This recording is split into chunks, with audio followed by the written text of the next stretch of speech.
एक 2 कौड़ी का वकील ग्वालियर का दिन में कम से कम 20 बार गालियां दे रहा है। क्या सभापति महोदय, मैं उनकी हैसियत बता रहा हूं कि हमारी हैसियत क्या है कि जब उन्होंने सीएम हाउस खाली किया तो मुख्यमंत्री जी आए नए योगी आदित्यनाथ जी, तो गंगा जल से छिड़काव करके शुद्ध किया गया। मैं ये कहना चाह रहा हूं और मेरा कहने का तात्पर्य यह है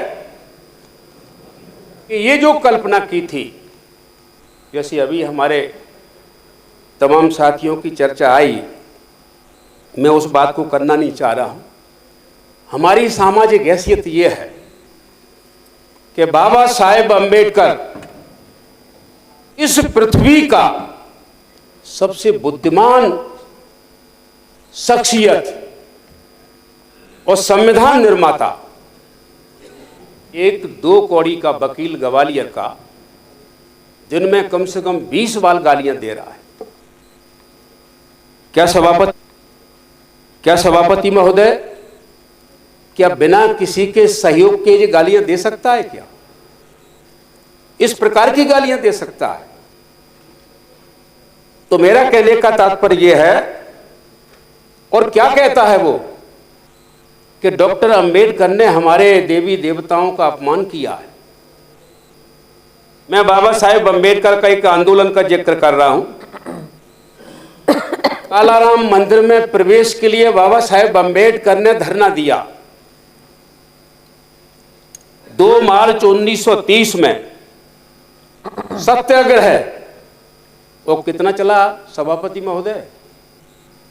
5 वर्ष 11 माह 7 दिन ये धरना चला। उसके बावजूद भी उस मंदिर के दरवाजे डॉक्टर अंबेडकर के लिए नहीं खुले। तो क्या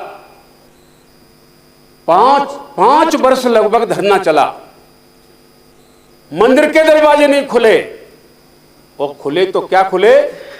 सभापति महोदय, नहीं, मुझे लगता है कि पॉइंट ऑफ ऑर्डर का समय नहीं है आज की सभा में, पर आज सिर्फ हम मध्य प्रदेश, उसके विकास और कैसे मध्य प्रदेश आत्मनिर्भर बने, विषय हमारा बिल्कुल सीमित है अध्यक्ष महोदय। अब इस प्रकार के विषय आएंगे कि योगी आदित्यनाथ ने ये किया, ये सब डिलीट होना चाहिए, ये सब नहीं आना चाहिए अध्यक्ष महोदय। आखिर ये गरिमामय सदन है और हमने ही बैठ के तय किया है, हम सब लोगों ने बैठ के तय किया कि हम सिर्फ मध्य प्रदेश, उसके विकास, आत्मनिर्भर मध्य प्रदेश, 2047 में मध्य प्रदेश कैसा हो, इस दिशा में जाएं। इसमें यदि कुछ इस वर्ग के लोगों के विकास के संबंध में आपको कुछ कहना है तो आप कहिए, पर आप ऐसे अगर करेंगे तो चर्चा का स्तर नहीं रहेगा सभापति महोदय। इसलिए आप निर्देशित करें, माननीय बहुत वरिष्ठ हैं सदस्य, मतलब थोड़ा सा जरा संभल के बोलें, नहीं तो बोलने के लिए हमारे पास भी बहुत सारी चीज़ें।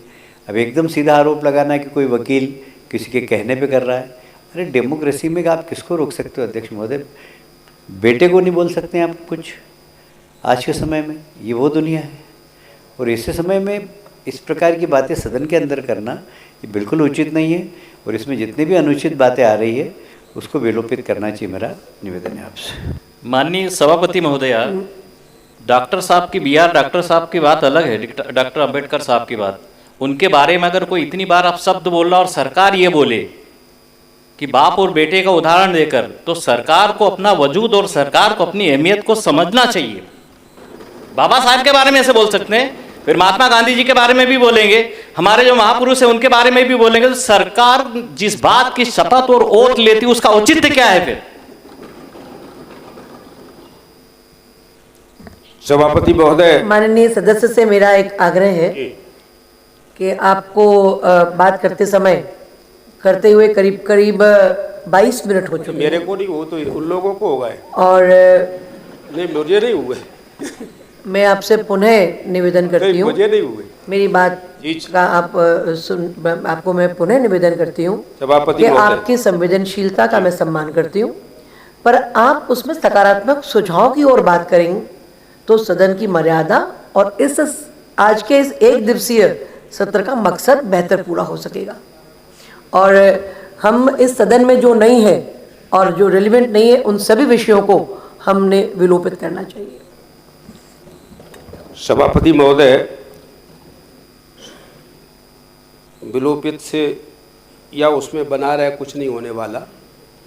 47 का विजन दिखाई पड़ रहा है और 47 के विजन में आप ही जाना चाहते हैं, इनके बारे में सुनना भी नहीं चाहते, तो आप ये दीजिए, तो तय सकारात्मक करें। सुझाव दीजिए, वो सुझाव ही है जी। रिकॉर्ड में आएंगे। नहीं, हम गाली खाते रहेंगे और 47 में चले जाएंगे, ऐसे कैसे चले जाएंगे हम? तो अब मैं आर्थिक हैसियत आदिवासियों की बात कर रहा हूं। लकड़ी जंगल में से इकट्ठा करके छोटा सा जब बाजार है वहां बेच करके पेट भर रहा है, और वही आदिवासी जंगल से पेट भरते हैं तो उनकी जमीन छीन करके अडानी को देने की बात उसमें 5वीं सूची निकाल दी जाती है। ये भी है, इसको भी डिलीट करना चाहिए। और यही नहीं सभापति महोदय, मैं सुझाव की अगर बात करूं तो सुझाव भी यहां कोई सुनने वाला नहीं है, क्योंकि मैं पिछड़े वर्ग की बात कर रहा हूं। अच्छी बात है, कर लो करो, सब सुनेंगे। ये बड़ी बात है, मत करे करो ने। अच्छी बात है, कर लो करो। पिछड़े वर्ग की मैं बात कर रहा हूं। पिछड़े वर्ग के बारे में 50.09% मध्य प्रदेश में सरकार ने खुद हाई कोर्ट में हलफनामा दिया है। और भारत का संविधान आर्टिकल 340, आर्टिकल 15(4), आर्टिकल 16(4) कहता है कि जिसकी जितनी संख्या भारी उसकी उतनी हिस्सेदारी। तो हिस्सेदारी कहां कहां बताऊं, ये तो सुझाव में आनी चाहिए। ये सुझाव है मेरा। मैंने एक बार और ये बात कही थी अध्यक्ष महोदय, मैंने ये बात एक बार और कही थी, फिर उसको भी ये गलत माना गया था। पार्लियामेंट में चर्चा हुई कि केंद्र की सरकार में पिछड़े वर्ग सचिवालयों में कितने हैं, तो 8,274 पद हैं उसमें। सचिवालय में IAS वगैरह बड़े बड़े पद हैं, उसमें पिछड़े वर्ग के